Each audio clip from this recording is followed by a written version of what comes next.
Sudah ada rekan kami, Francisca Rati, yang di sana. Selamat siang, Rati. Bagaimana situasi terkini pasca diskorsnya sidang? Ya, Helmut dan juga pemirsa, memang saat ini sidang baru saja diskors untuk sholat Jumat begitu. Dan tadi sidang lanjutan PK ini diawali dengan kehadiran 3 saksi fakta yang menceritakan tentang peristiwa yang terjadi di tanggal 25 Agustus 2016 silam, di mana terjadi aksi penggerebekan di tempat kerja AF, di mana peristiwa atau aksi penggerebekan ini menjadi sangat penting dari kesaksian ketiga saksi tadi, karena AF adalah saksi kunci pada persidangan di tahun 2016 lalu yang menyatakan bahwa dirinya melihat langsung para terpidana melakukan aksi pengeroyokan yang berujung pada pembunuhan hingga menewaskan Vina dan Eki di 2016 silam. Dan pada kesaksian kali ini, yakni Pak Sahuri, Ibnu, dan juga Samsuri menyatakan bahwa ada dari terpidana yakni Eko dan Hadi yang ikut hadir dalam peristiwa penggerbekan tersebut, dan sehingga ini bisa menjadikan sebuah motif dendam begitu dari AF yang sehingga akhirnya membuat kesaksian yang diduga kesaksian palsu, sehingga membuat para terpidana ini akhirnya harus divonis seumur hidup. Dan untuk lebih lengkapnya saya ingin berbincang langsung dengan Bang Jutek Bongso. Halo Bang. Tadi kita sudah mendengarkan ya kesaksian-kesaksian dari para saksi, dan ada satu yang menarik dari kesaksian pemilik warung, yakni Pak Sahuri begitu ya, yang menyatakan bahwa paginya setelah terjadi penangkapan sudah diperlihatkan foto-foto yang memperlihatkan para terpidana ini sudah dalam keadaan mukanya rusak atau bonyok. Berarti ini sekaligus mengkonfirmasi ya bahwa pada saat penangkapan memang benar terjadi penganiayaan atau istilahnya kekerasan gitu yang dialami mereka oleh oknum aparat, begitu? Ya, betul. Sengaja tadi kami tekankan untuk dicatatkan menjadi catatan dan fakta di sidang di peninjauan kembali ini. Oleh karena betul bahwa mereka kan dalam memberikan keterangan kemarin sebagai saksi, kami satu demi satu menunjukkan ini foto kalian bukan. Iya, sudah dikonfirmasi semua.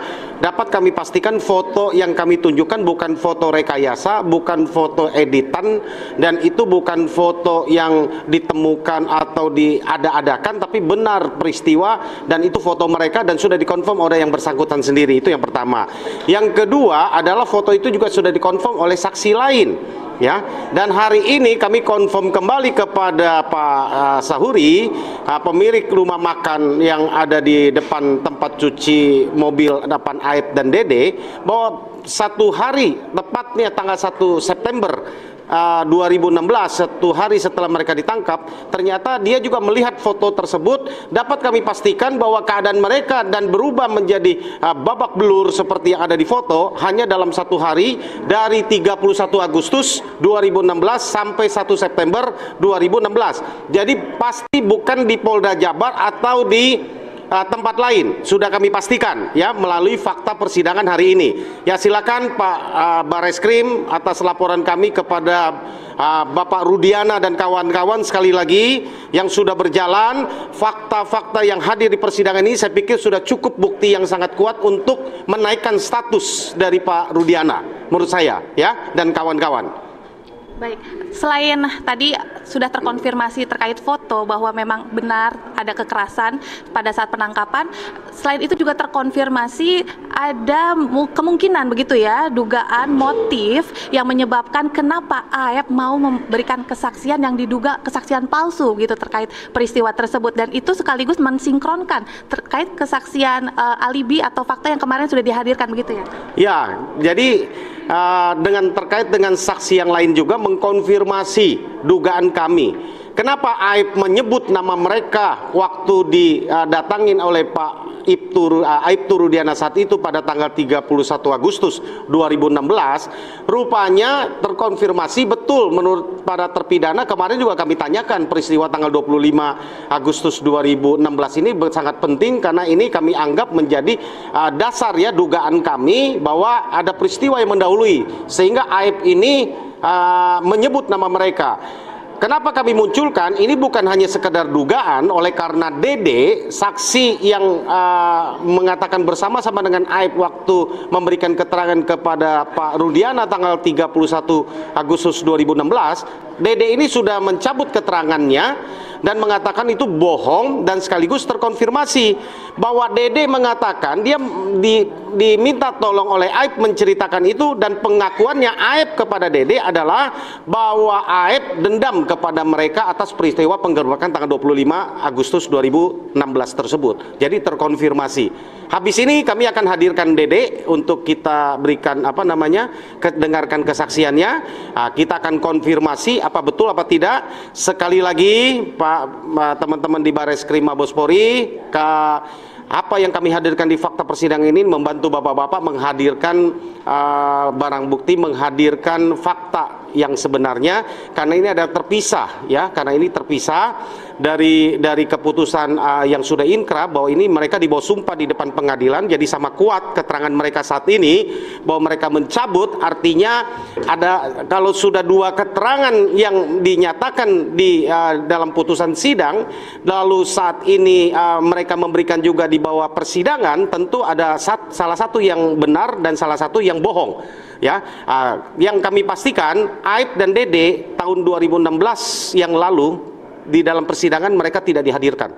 Tapi Dede hari ini kami hadirkan di bawah sumpah, dan ini sumpahnya sumpah benar. Kalau Dede tahun 2016 mereka katakan dia tidak disumpah. Nanti kita akan dengar apa betul pengakuan Dede. Kalau hari ini dia sumpah betul, kalau kemarin mungkin banyak tukang sulap. Kalau ini nggak tukang sulap tapi hadir nyata ya. Hadir langsung di muka persidangan. Nah, Bang Jutek, ada juga yang menarik di mana apakah masih relevankah pengakuan terdakwa atau tersangka dijadikan alat bukti di pengadilan? Karena ini mengingat dengan untuk mengejar pengakuan terdakwa atau tersangka justru dilakukan kekerasan-kekerasan seperti ini oleh oknum penyidik atau aparat. Apakah masih relevankah?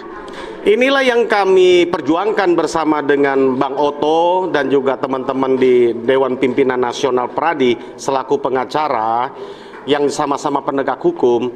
Kita tahu alat bukti yang sesuai dengan 184 itu tidak ada adalah pengakuan dari terdakwa ya. Jadi bahwa jangan ditekankan selalu bahwa alat bukti itu harus pengakuan dari tersangka atau terdakwa ya. Itu adalah menurut kami harus menjadi petunjuk atau keterangan tambahan yang lain. Karena dengan zaman yang begitu canggih saat ini, itulah yang kami tekankan, jangan terjadi lagi peristiwa yang menimpa para terpidana di Eki dan Vina ini di Cirebon. Sungguh miris ya. Saya rasa kemarin 2 hari cukup kita disuguhkan dengan drama yang mengurai air mata ya. Menurut saya cukuplah air mata kita cukup sampai hari ini, dan jangan ada terjadi lagi terpidana-terpidana lain yang dikejar pengakuannya. Saya mau tekankan sekali lagi, dalam situasi perang antar negara yang saling membunuh ya, bahwa menyiksa tahanan-tawanan perang itu adalah pelanggaran berat.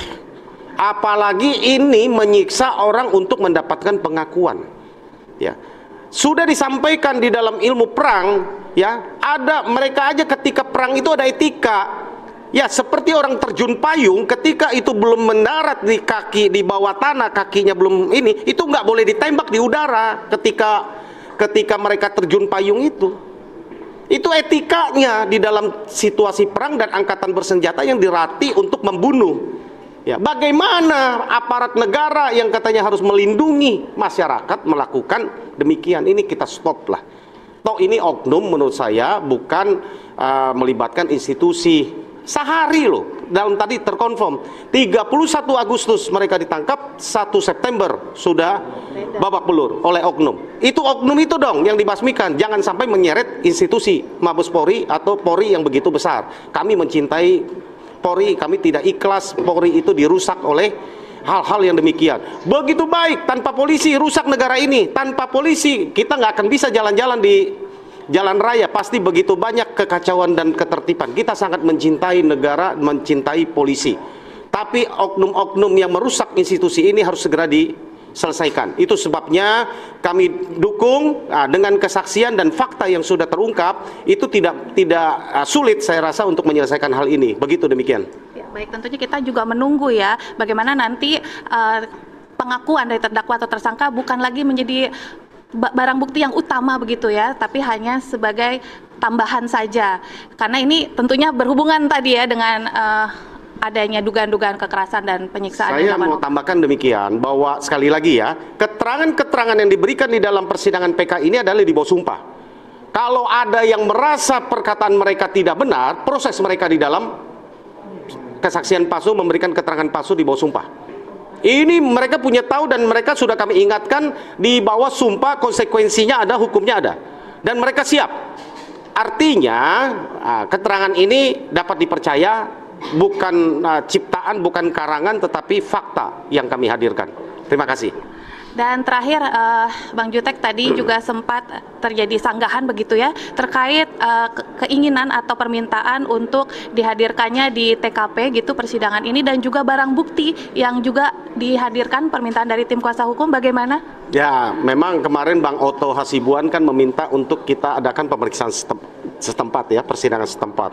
Tujuannya sesuai dengan kesepakatan kami di tim dengan semua, bahwa ini diperlukan untuk melihat secara nyata. Kalau selama ini kan hanya menghadirkan mereka, saya ada di depan SMP 11, lalu ada kejar-kejaran, situasinya bagaimana, dan ini kan nggak paham. Kalau kami sudah ke lokasi, kami sudah lihat gitu kan, sampai rumahnya Pak Pasren, kami sudah masuk itu ke gang-gang itu, kami sudah lihat warungnya Bu Nining, Bang. Karena kami lihat tidak mungkin terjadinya kejar-kejaran lalu membawa kembali jenazah atau tubuh itu ke tanah kosong untuk dilakukan lalu balik lagi, maka kami minta untuk dilakukan sidang setempat. Kami bingung, terus terang. Dulu olah TKP-nya bagaimana? Kami saja yang awam ketika datang lokasi TKP rasanya nggak mungkin itu terjadi. Saudara tahu, itu ada pembatas jalan. Ketika mau balik kembali aja itu muternya jauh ke depan. Itu nggak bisa langsung muter balik.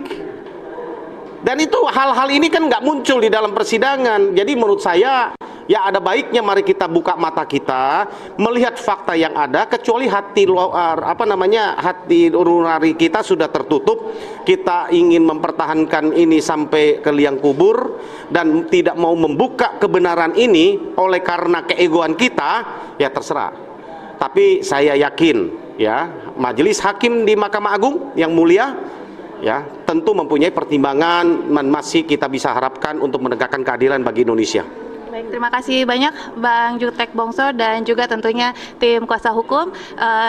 Kami ucapkan selamat bertugas kembali, dan tentunya itu tadi pemirsa, bagaimana tentu kita juga ingin menantikan seperti apa bukti-bukti yang bisa dihadirkan dalam persidangan ini untuk mengungkap atau membuka fakta. Apakah memungkinkan peristiwa pembunuhan sekaligus pemerkosaan yang didakwakan kepada 6 terpidana itu memungkinkan dilakukan mengingat lokasi dan juga jarak di TKP.